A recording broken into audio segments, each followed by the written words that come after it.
8th grade, galera do oitavo ano. How are you guys doing? Como é que vocês estão? Vamos lá então. Para introduzir um conteúdo novo para vocês, não é conteúdo de diagnose, ok? Esse conteúdo não vai estar na diagnose. É um conteúdo gramatical super easy, bem facinho, ok? É um conteúdo que a gente vai trabalhar com past, com passado, com past situations. Finalizando esse, teremos 2 momentos da aula. O segundo momento vai ser um texto de interpretação sobre Christmas, alright? Vou explicar um pouquinho mais para vocês à frente. Então, para começar aqui com o nosso tema, não caia. Para começar aqui com o nosso tema de hoje, nós vamos trabalhar com used to. O que seria used to? A gente vai entender este contexto, como é que funciona esse esquema todo. Beleza? Vamos lá então. Used to significa estar acostumado. Então, eu estou acostumado a fazer algo. Ou melhor dizendo, eu era acostumado a fazer algo. Como a gente tem o verbo used to, então used é o verbo no passado, ok? É de, ok? Passado simples e é um verbo regular. Assim como a gente já vem vendo também essas questões gramaticais. Beleza. Entendi esse contexto. Used to significa que eu era acostumado a fazer algo. E então vou ter que fazer a aplicação do used to em frases affirmative, negative and interrogative.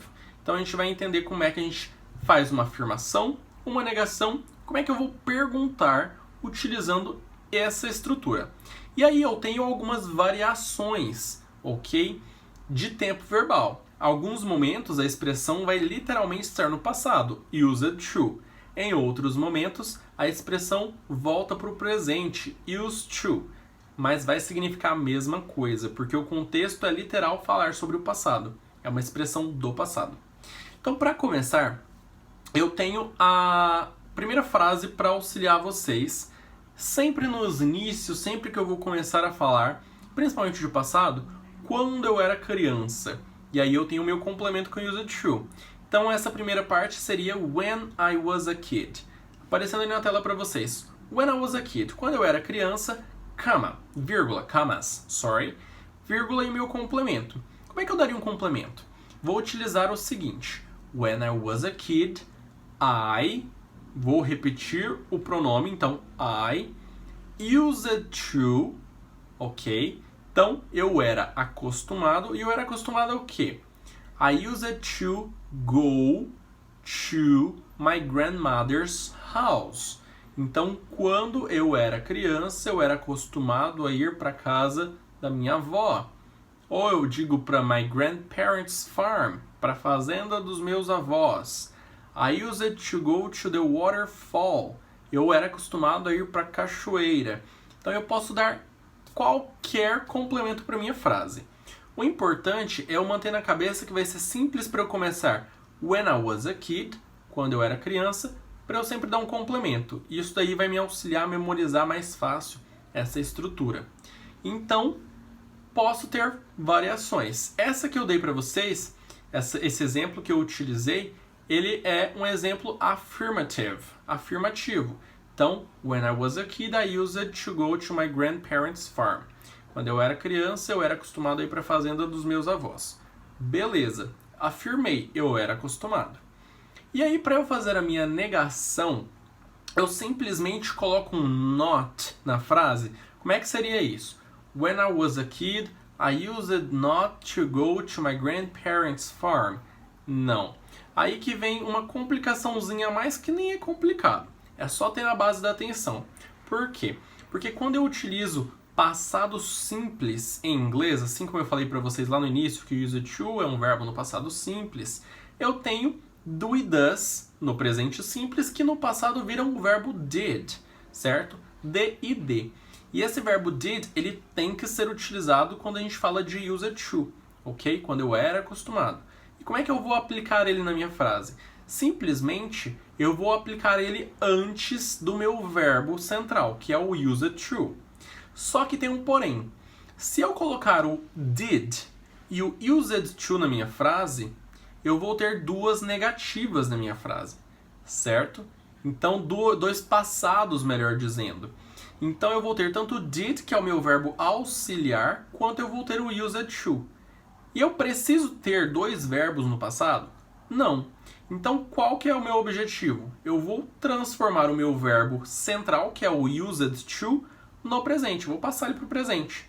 Então, eu vou ter a minha frase com o did, já representando todo o esquema do passado. Ok? Então, como é que ficaria a mesma frase afirmativa, só que agora na negação? When I was a kid, I did not. Então, o did not, eu não.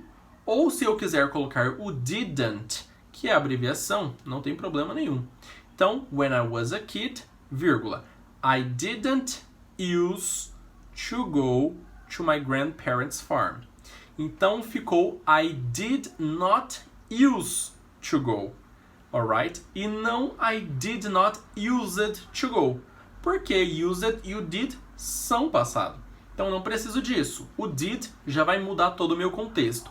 E esse é o papel do auxiliary verb, do verbo auxiliar. Ele sempre vai estar ali para auxiliar alguma coisa para facilitar outra, certo? Então, acabou ali, não preciso de verbo mais no passado.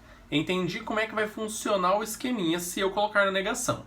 Então, ao invés de used to, vira didn't use to. Agora, beleza, eu vou entender como é que eu vou formular a minha frase interrogativa, ou seja, a minha frase de question, de pergunta. E aí eu vou precisar de quê? De um verbo auxiliar para eu formular a minha pergunta. Se eu acabei de ver que na minha negação o verbo auxiliar utilizado nesse contexto é o did, eu vou utilizar ele ainda agora na pergunta, yes, ok? E como é que eu vou montar esse contexto? Se eu utilizei o did lá na negação, eu não precisei do verbo no passado.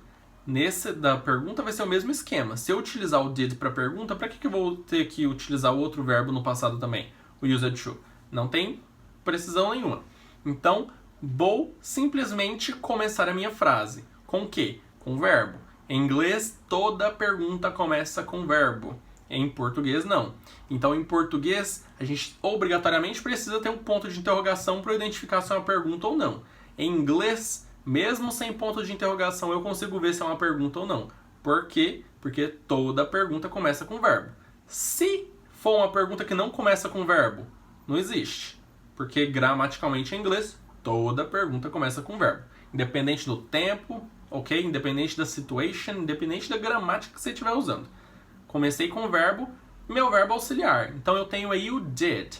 Did, e aí vem o sujeito.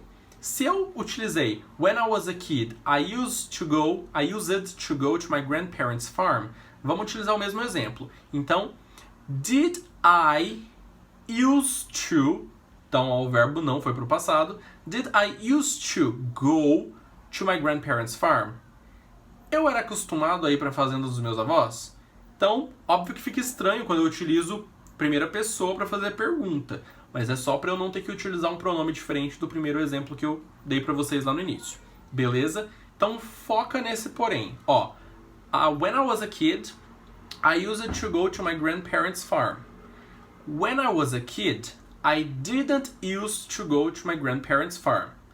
E aí eu posso utilizar when I was a kid na pergunta ou não, fica na minha escolha.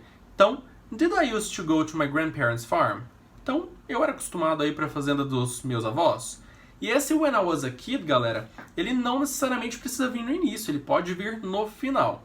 8º ano, lembrando quando a gente estudou zero conditional? Lembra quando a gente estudou a condicional zero? Foi a primeira forma de condição, e aí a condição eu vi que é separada por uma vírgula. Ela tem duas frases que são separadas por uma vírgula.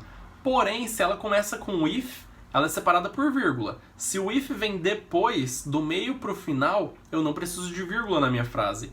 When I was a kid vai ser a mesma forma. Se eu começar a minha frase com when I was a kid, eu preciso da vírgula para eu falar que eu era acostumado a fazer tal coisa. Agora eu posso dizer que eu sou acostumado a fazer tal coisa e ligar direto com when I was a kid. Vamos utilizar o mesmo exemplo. I used to go to my grandparents' farm when I was a kid. Não preciso de vírgula nessa frase. Eu simplesmente emendei. Eu era acostumado a ir para a fazenda dos meus avós quando eu era criança. Fechou. Agora, quando eu inverto, when I was a kid, eu começo por essa parte, aí eu preciso de uma vírgula, ok? I used to, e aí eu complemento que vocês já sabem que eu expliquei para vocês. Beleza? Então, objetivo. Para esse primeiro ponto, vocês vão criar para mim, eu vou falar menos frases, porque na última aula cobrei 20 frases de vocês, foi muita coisa. Então vamos lá, vocês vão criar 5 frases para mim, ok? E vou deixar até da escolha de vocês. Então vocês podem criar tanto affirmative, negative or interrogative. É a escolha de vocês, ok? Então ou vocês vão criar as 5 frases afirmativas sobre o que vocês eram acostumados a fazer, ok? Vocês podem criar sobre outra pessoa também? Pode. Então, por exemplo, eu vou usar o Vitor como exemplo dessa aula. O Vitor vai falar sobre ele primeiramente na primeira frase. 5 frases ao total. Então o Vitor vai falar: eu era acostumado a assistir tal desenho. Fechou. Aí o Vitor pensou bem, ele vai falar: eu vou fazer uma sobre minha irmã. Vou fazer uma sobre a Sara. E aí o Vitor simplesmente vai colocar: Sara era acostumada a fazer tal coisa. Acabou. Eu posso mudar as pessoas? Posso utilizar a pessoa que eu quiser, não tem problema nenhum. Eu posso não colocar o nome da pessoa e posso colocar um pronome? Pode. She used to, ela era acostumada, quem é ela? Não me importa, ok? Nome ou pronome, não vai modificar em nada.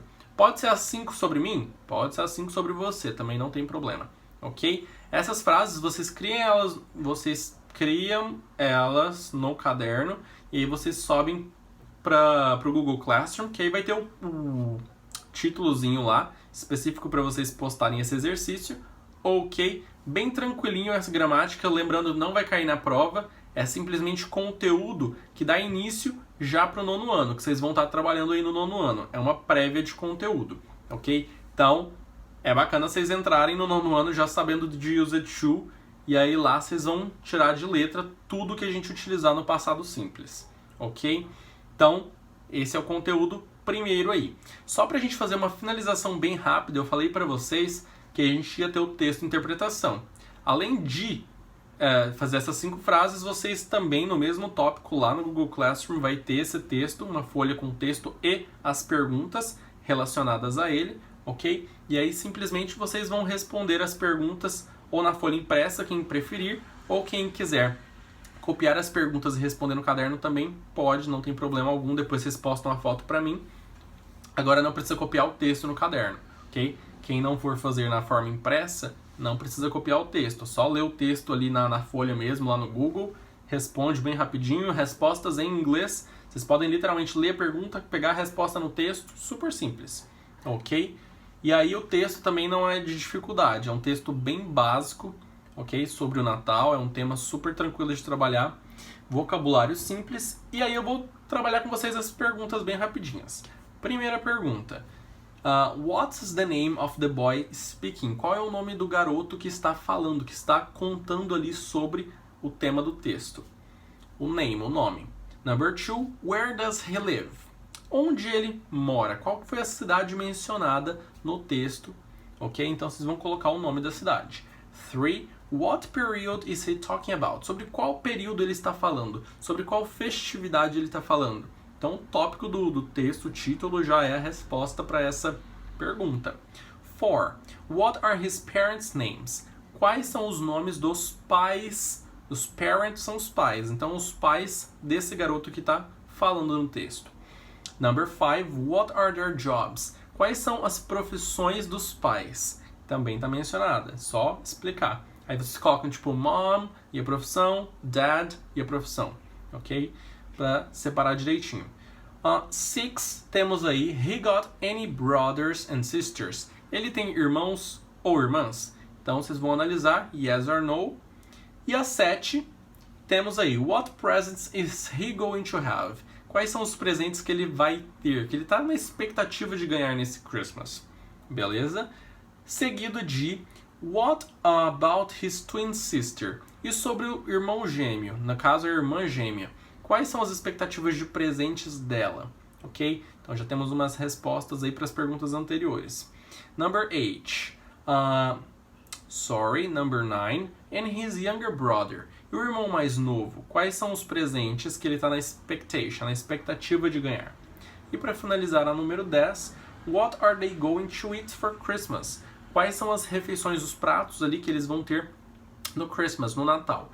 Então, analisei no texto, li ali tranquilinho, respondi as perguntas, postem lá no Classroom, beleza? é conteúdo de complemento. A gente vai estar começando a trabalhar com Christmas agora. Então, só dá uma analisada, responda as perguntas, qualquer dúvida, só mandar mensagem no WhatsApp. Belezinha. Conteúdo gramatical foi bem tranquilinho lá no início, ok? É tudo na base da atenção. Então, teve atenção, é igual o superlativo que a gente trabalhou hoje. Você viu o superlativo, você prestou atenção, o que você tem que fazer? É bem tranquilo de montar as frases, assim como qualquer área da gramática, ok? É só você prestar atenção no que você tem que colocar em cada espaço para formar a sua frase. Então não tem dificuldade nenhuma. Mas mesmo assim, se tiver dúvida, só mandar mensagem que eu vou estar auxiliando vocês. Bye bye, galera. See you next.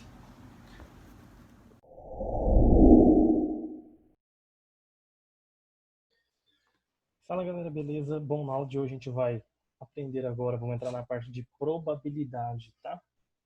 O que vem a ser a probabilidade? Então vamos fazer um exemplo do livro aí, página 57, quem quiser acompanhar. Vamos fazer esse primeiro exemplo aí que a gente vai entender o que é a probabilidade. Em uma prova de gincana, foram colocadas em uma caixa de papelão 60 bolas brancas. Então, vamos escrevendo aqui, ó. 60 brancas, 30 bolas pretas,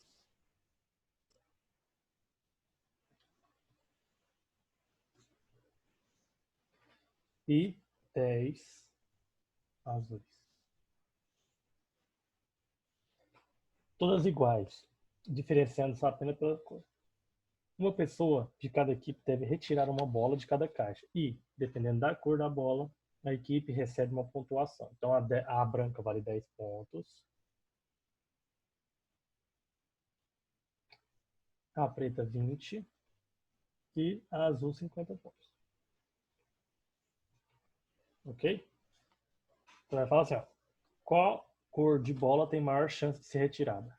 Então vamos lá, qual que tem a maior chance de ser retirada? Só olhar qual que tem mais, né? Ó, a branca tem mais, 60. Então, qual que é a probabilidade de tirar uma bola branca, no caso, né? Ela é 60 em... Quanto que é o total? Ó, 60 mais 30, 90 mais 10, 100. Então, ela é 60 em 100, né? 60 possibilidades em 100. Ok? Então, a chance que eu tenho é 60 em 100. Então, o que é probabilidade? Probabilidade é o quê? Ela é o número de resultados. Vou botar aí no livro, ó. Favoráveis sobre o número de resultados possíveis. Então, é o que eu quero sobre o meu total. Então, aqui, ó, 60 em 100. A preta, ela é o quê? 30 em 100. E a azul, 10 em 100. Ok? Beleza? Então, dividindo isso aqui, ó, 60 dividido por 100 vai dar 0,6, que é igual a 60%. 30 dividido por 100, 30%. 10 dividido por 100, 10%. Então eu tenho 60% de chance de tirar uma branca, 30% de chance de tirar uma preta e 10% de chance de tirar a azul. Ok? Tranquilo, né? Além disso, mas vamos supor nesse exemplo ainda, vamos supor que aconteça o seguinte, ó. A pessoa vai lá e tira uma branca. Ok? Tirou uma branca, ela tinha 60% de tirar, né? A branca. Ela vai lá e tira a branca. Ok? Aí, ela não põe de novo na caixa, ela deixa fora, ela tira e fica com ela com a bolinha. Aí o próximo pessoa vai lá, qual que é a chance da pessoa tirar uma branca de novo? Agora vai diminuir, né? Porque ela já tirou uma branca, não tirou? Então vai ser 59 em... Sobrou quantas bolinhas lá dentro? Se a gente tem 59 agora nas brancas, 30 e 10, então vai sobrar 99. Então agora a chance é 59 em 99. A gente faz essa divisão aqui e vê quanto que dá. Você vai ver que vai ficar menor. Então é isso, entendeu, galera? Beleza? Então a gente tem que trabalhar com isso aqui, tá?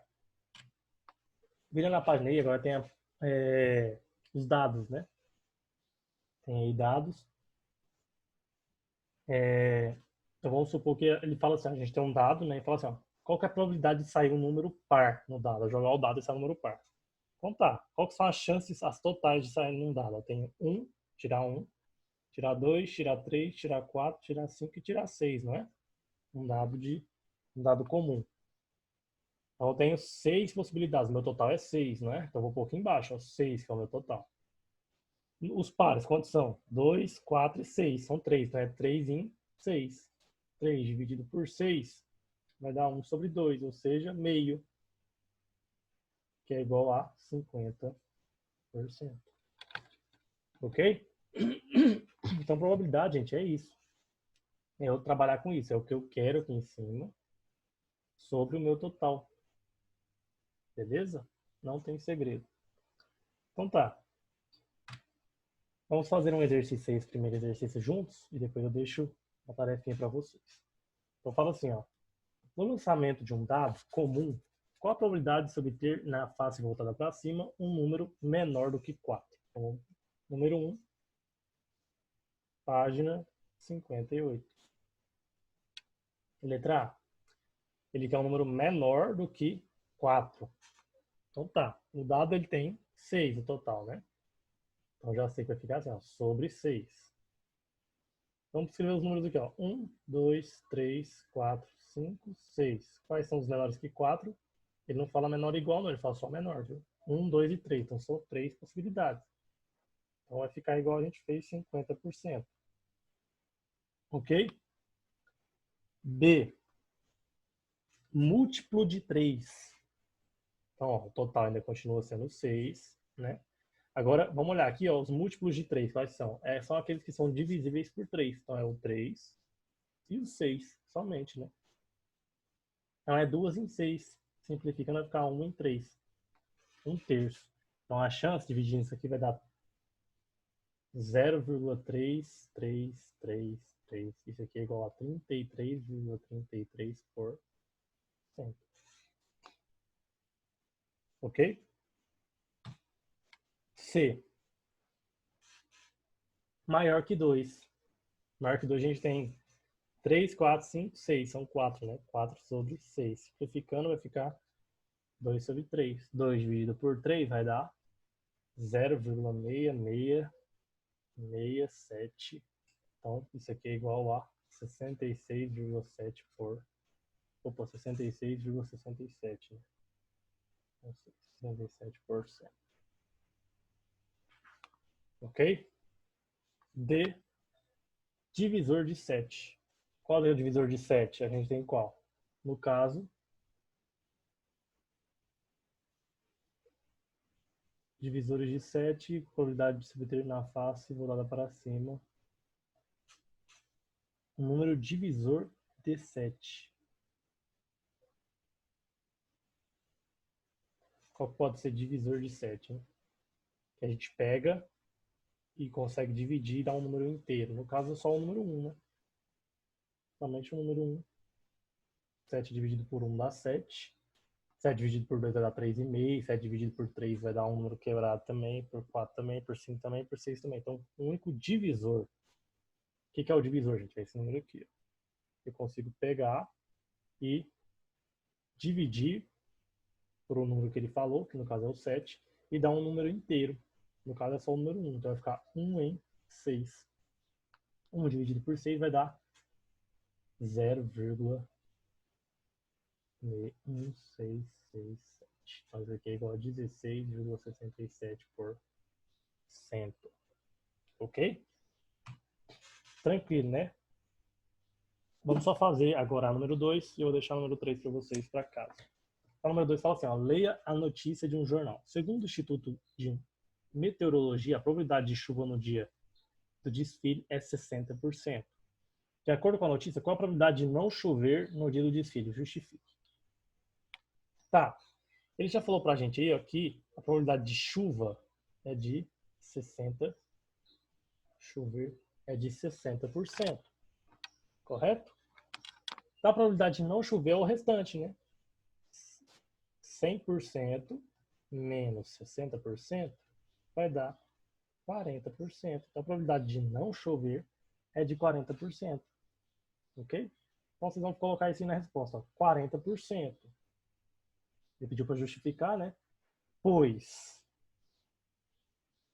como a probabilidade de chuva é de 60%, temos que 100% menos 60% é igual a 40%. Beleza? Essa é a resposta completa com a justificativa que ele pediu. Ok? Não tem segredo, probabilidade. Esse início de probabilidade é bem tranquilo, tá? Eu acho que depois, mais pra frente, vocês vão ver algumas coisinhas a mais nessa questão de probabilidade. Mas aqui no 8º ano, vocês vão ver só a parte inicial mesmo. Então, ó, vou deixar para casa a página 59, número 3. Fazer e mandar lá no Google Classroom. Beleza, galera? Essa foi a nossa aula. Espero que tenham gostado e até a próxima aula. Valeu!